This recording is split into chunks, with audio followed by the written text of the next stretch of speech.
পরীক্ষা না মনে করে সে বলে আমার রব আমাকে সম্মানিত করেছেন। প্রথমত একটা জিনিস আমাদের ক্ষেত্রে ক্লিয়ার হওয়ার প্রয়োজন, আল্লাহ তাআলা শুধু অভাব, কষ্ট, দুরবস্থা দিয়ে মানুষের পরীক্ষা নেন বিষয়টা এমন নয়, বরং সম্পদ সম্মান দিয়েও আল্লাহ তাআলা পরীক্ষা নেয়। যদি এমনটা হতো সম্মান সম্পদ মানুষের আল্লাহ তাআলার ভালোবাসার মাপকাঠি, যে যাকে আল্লাহ রাব্বুল আলামিন বেশি ভালোবাসেন তাকে মনে হয় আল্লাহ তাআলা বেশি সম্পদ দেন, বিষয়টা যদি এমন হতো, বলেন তো দুনিয়ার মধ্যে আল্লাহ তাআলার সর্বাধিক প্রিয় বান্দাদের তালিকায় কারুনের নামটা হয়ে যাইত। কারুন তো পৃথিবীর অন্যতম বড় এক ধনী ছিল। বলেন তো আপনারা সহজেই জবাব দিতে পারবেন কারুনকে আল্লাহ তাআলা ভালোবাসে নাকি? একটু জোরে বলেন না, বাসে? কারুনকে আল্লাহ তাআলা ভালোবাসে না, বরং কারুন নামটা মানুষের কাছে এত ঘৃণিত, এত অপছন্দের।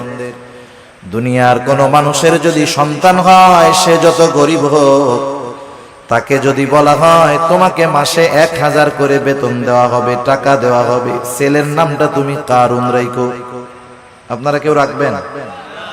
আপনি বলবেন আরে দিন মজুর দিয়া খাইতা ঠিক, কারুন আমার পোলার নাম, মইরা গেলেও রাখবো না। এই কারুনকে কত সম্পদ আল্লাহ তাআলা দিয়েছেন, এই সম্পদ ছিল তার জন্য পরীক্ষা। সম্পদের মালিক কারুন যখন হযরত মূসা আলাইহিস সালাম কারুনকে বলল, কারুন তুমি তোমার সম্পদের যাকাত দাও, কারুন যাকাত দিতে অস্বীকৃতি জ্ঞাপন করলো। শুধু তাই না, সে মূসা আলাইহিস সালামকে অপমান অপদস্থ করার জন্য, অপবাদ দেওয়ার জন্য একজন খারাপ মহিলাকে সে ভাড়া করলো, শিখায় দিল তুমি মানুষের সামনে বলবা মূসা আলাইহিস সালাম আমার সাথে জিনা করেছে, অপকর্মে লিপ্ত হয়েছে। এইবার যখন কারুন এই ষড়যন্ত্র চক্রান্ত করলো, আল্লাহ তাআলা বরদাস্ত করলেন না। এই কারুন যখন সম্পদের মালিক হয়, তখন কারুনের বন্ধুরা আল্লাহ তাআলার কাছে বলতো, আল্লাহ আপনি মনে হয় কারুনকেই শুধু ভালোবাসেন, আমাদেরকে ভালোবাসেন না। আমাদের সমাজেও এমন আছে, 5 বন্ধু একসাথে লেখাপড়া করেছে, একসাথে কর্মজীবন শুরু করেছে, একজন অনেক ধনী আর 4 জন গরিব। তারা আফসোস করে আর বলে দেখ আল্লাহ তাআলা ওকে ভালোবাসে, সব নেয়ামত আল্লাহ তাআলা ওকেই দিয়ে দিতেছে। কারুনের বন্ধুরাও বলতো আল্লাহ আপনি মনে হয় কারুনকে বেশি ভালোবাসেন, এই জন্য এত সম্পদের মালিক বানায় দিচ্ছেন। কারুন যখন মূসা আলাইহিস সালামের অবাধ্য হলো, মূসা আলাইহিস সালামকে যখন অপবাদ দেওয়ার প্রচেষ্টা করলো, আল্লাহ তাআলা কারুনের উপরে গজব দিয়ে দিলেন। কারুন তার সম্পদ সহ জমিনে ডাবতে শুরু করলো। তাফসীরের মধ্যে আসছে এখনো কারুন তার সম্পদ সহ জমিনের মধ্যে ডাবতেছে, কিয়ামত পর্যন্ত ডাবতে থাকবে।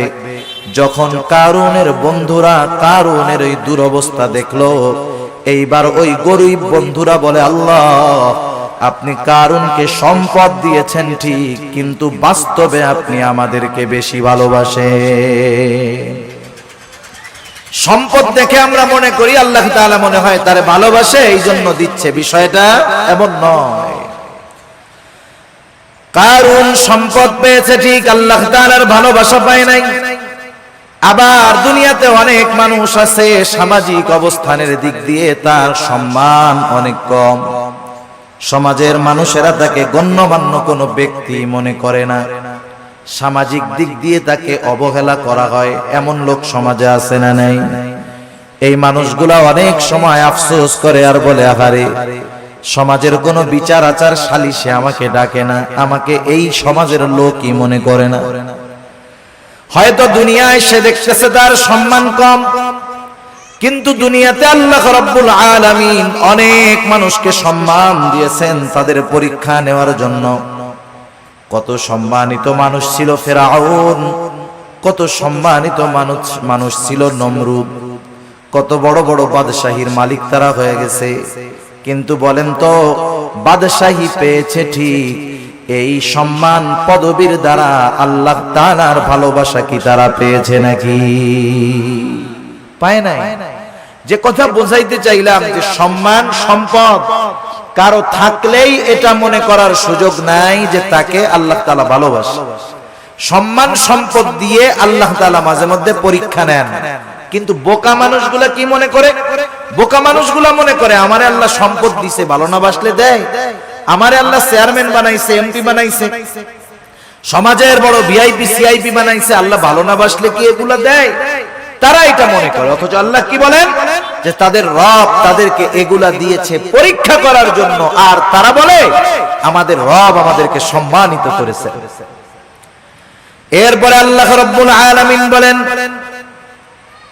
ওয়া আম্মা ইযা মাবতালাহু ফাকাদারা আলাইহি রিজকাহু ফায়াকুলু রাব্বি আহানান।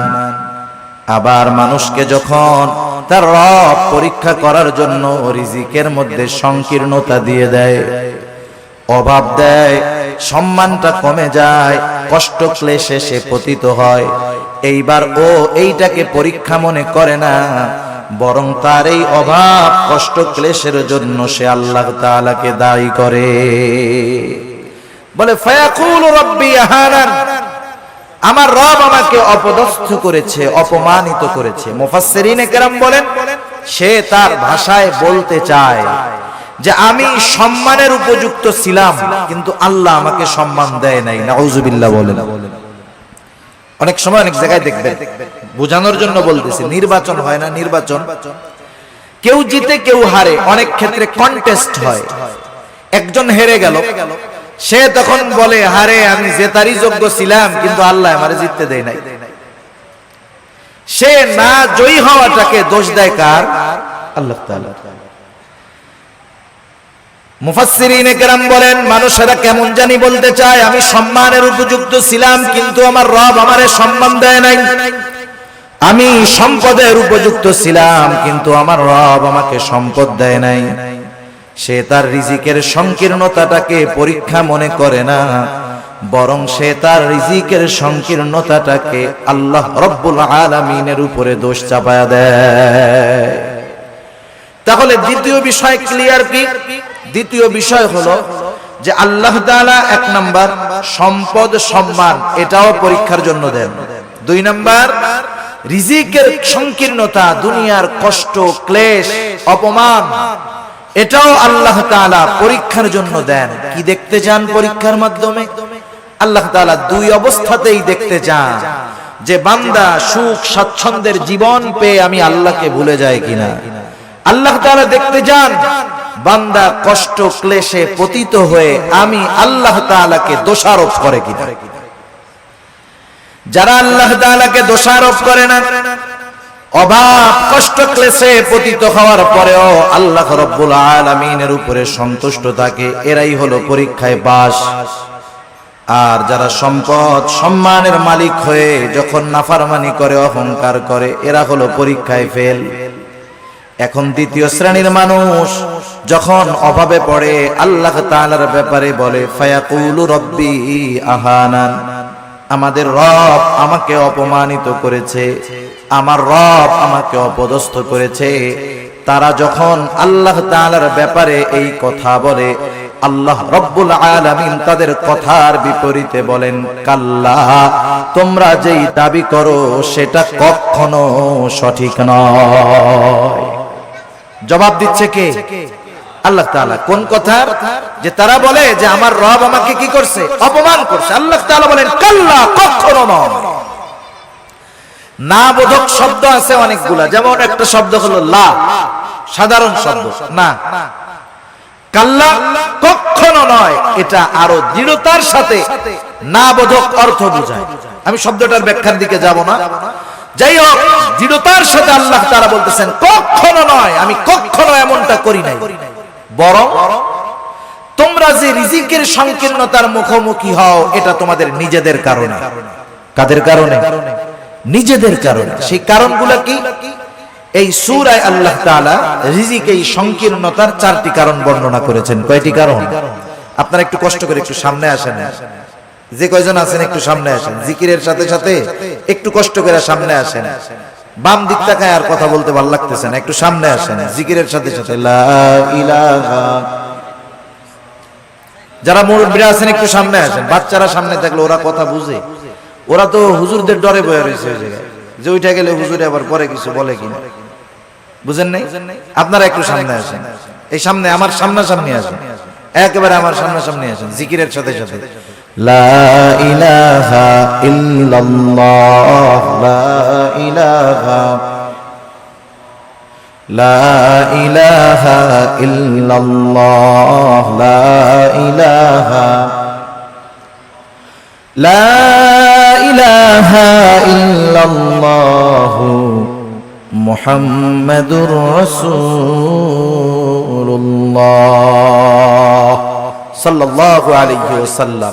যারা বলে যে আমাদের রিজিকের সংকীর্ণতা দিয়েছে আল্লাহ, যারা এই কথা বলে তাদের কথার জবাব দিচ্ছেন কে? আল্লাহ তাআলা বলতেছে তোমরা যে দাবি করতেছো এটা কখনো সঠিক নয়, বরং রিজিক সংকীর্ণতার জন্য তোমরা নিজেরাই দায়ী। আল্লাহ রাব্বুল আলামিন বলেন তোমাদের রিজিক সংকীর্ণতার কারণ কি? কাল্লা বাল্লা তুকরিমুনাল ইয়াতীম, শুনে নাও বরং তোমাদের রিজিক সংকীর্ণতার এক নাম্বার কারণ তোমরা ইয়াতীমকে সম্মান করো না। একটু খেয়াল দিয়ে শুনবেন, রিজিক সংকীর্ণতার এক নাম্বার কারণ তোমরা ইয়াতীমকে সম্মান করো না। ইয়াতীমকে সম্মান করব, ইয়াতীম তো আমার ছোট, যদি ছোট হয় এখানে আবার সম্মানের বিষয়টা কেমনে? মুফাসসিরিনে কেরাম বলেন ইয়াতীমের যথাযথ হক আদায় করা হলো ইয়াতীমকে সম্মান করা। আল্লাহ রাব্বুল আলামিন বলেন তোমরা ইয়াতীমকে সম্মান করো না, তথা ইয়াতীমের হকগুলো তোমরা আদায় করো না, বরং সমাজের মধ্যে অনেক মানুষ আছে ইয়াতীমের অভিভাবক, সে ইয়াতীমের হক আদায় করবে কোথায়? ইয়াতীমেরটাই তো খায় ফেলে, আছে না নাই?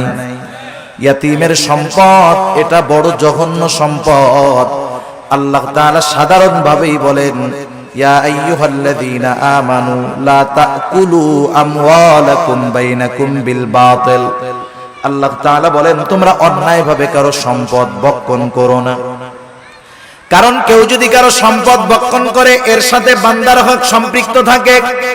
কিয়ামতের ময়দানে কেউ যদি কারো সম্পদ অন্যায়ভাবে ভক্ষণ করে দুনিয়ায়, কিয়ামতের ময়দানে ওই লোকটা সবচাইতে নিঃস্ব হয়ে যাবে।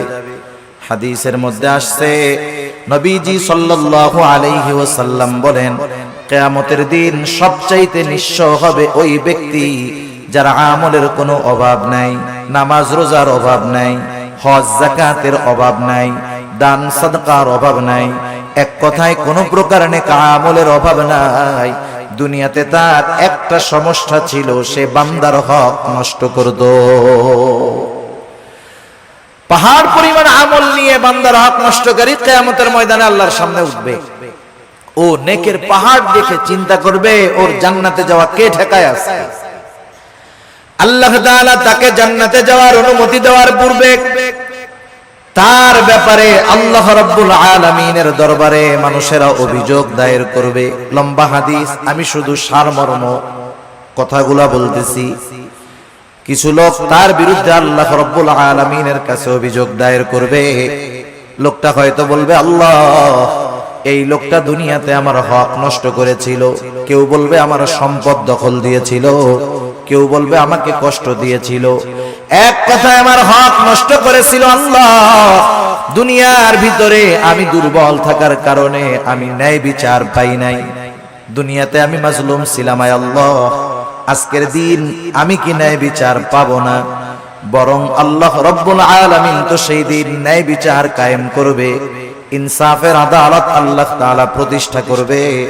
আল্লাহ রাব্বুল আলামিন বলেন ওয়ানাদাউল মাওয়াজিনাল কিসতা লিয়াউমিল কিয়ামাতি ফালা তুযলামু নাফসুন শাইআ।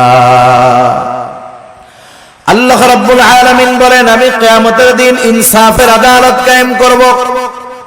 ওয়ানাদাউল মাওয়াজিনাল কিসতা লিয়াউমিল কিয়ামাহ, এমন ইনসাফ ওয়ালা আদালত আল্লাহ তাআলা বলেন ফালা তুযলামু নাফসুন শাইআ, সেই দিন কারো উপরে সামান্যতম কোনো জুলুম করা হবে না, বরং কি হবে, ওয়া ইন কানা মিসকালা হাববাতিন মিন খারদালিন আতাইনা বিহা, কেউ যদি দুনিয়াতে কোনো সরিষা দানা পরিমাণ কোনো আমল করে থাকে, আল্লাহ রাব্বুল আলামিন বলেন আতাইনা বিহা, ওই আমল সহকারে আমি আল্লাহ তাকে হাজির করব।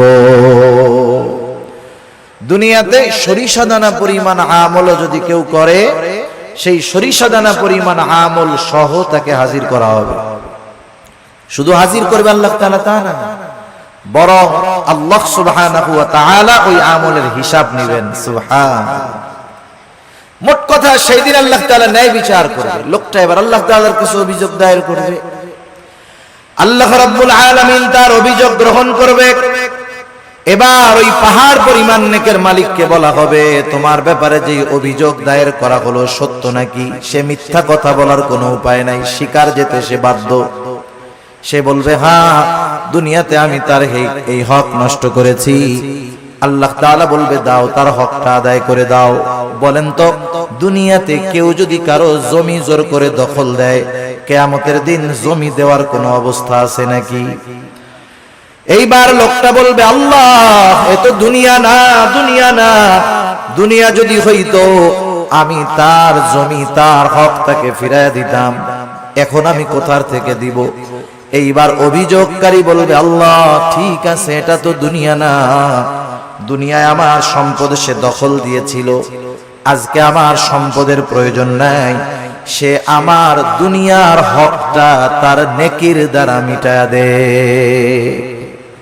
এবার ওই পাহাড় পরিমাণ নেকের মালিক একটা মাত্র অপরাধ করতো, বান্দার হক নষ্ট করছে, সে কি করবে?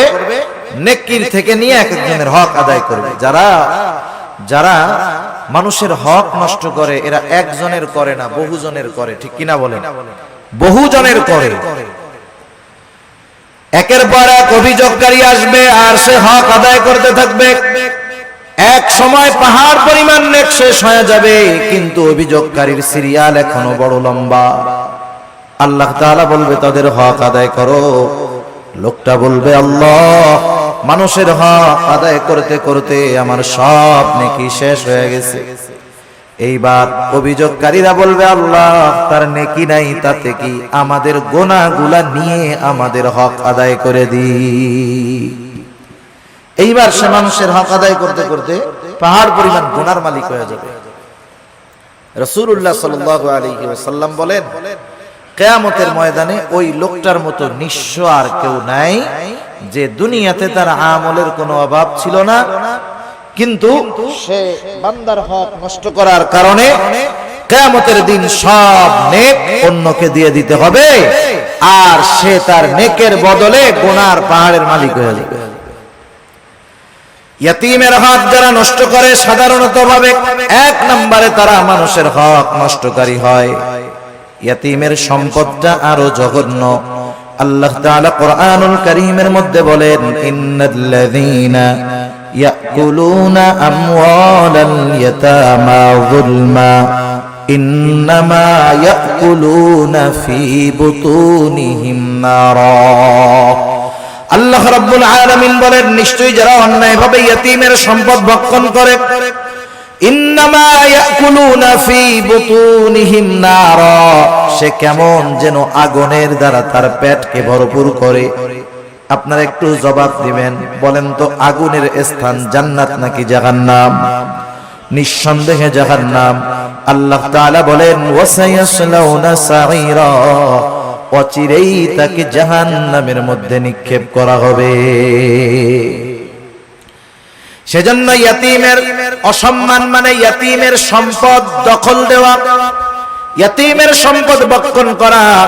দুই নাম্বার, ইয়াতীমের সম্মান করা, অর্থাৎ তার সাথে সদাচরণ করা, ভালো ব্যবহার করা। অনেক সময় আমাদের অনেকের ঘরে ইয়াতীম বাচ্চা থাকে, নিজের আত্মীয় স্বজন। অনেক সময় এমন হয়, আপন চাচার ঘরে ভাইয়ের ছেলে ইয়াতীম, মা বাবা মারা গেছে, ছোট বাচ্চা ইয়াতীম। আপন চাচা ওই ইয়াতীমের সাথে খারাপ আচরণ করে, খারাপ ব্যবহার করে, বরং ছলে বলে কলে কৌশলে সে যদি পারে একজনের সম্পদ আছে, ইয়াতীম, সে সম্পদের মুখাপেক্ষী না, কিন্তু তার তো মা বাবা নাই, সে একটু স্নেহ মোহাব্বত ভালোবাসার মুখাপেক্ষী, ঠিক কিনা বলেন? ইয়াতীম হইলেই যে তারে খাওয়াইতে হয় সব, বিষয়টা এমন না। বরং সমাজে অনেক ধনী ইয়াতীম আছে, সে একটু মানুষের ভালো আচরণ, একটু মোহাব্বত ভালোবাসার আশা করে। তার সাথে যদি কেউ খারাপ আচরণ করে, ইয়াতীম বাচ্চার অন্তরের মধ্যে আঘাত লাগে, আহারে আমার আব্বু যদি বেঁচে থাকতো তাইলে আমার সাথে কেউ এমন খারাপ আচরণ করতো না, আমার আম্মু যদি বেঁচে থাকতো তাহলে আমার আম্মু ওই আমার আরেক ভাইয়ের আম্মুর মতো আমাকেও মহব্বত করতো। এই ব্যথাগুলা অনেক ইয়াতীমের অন্তরে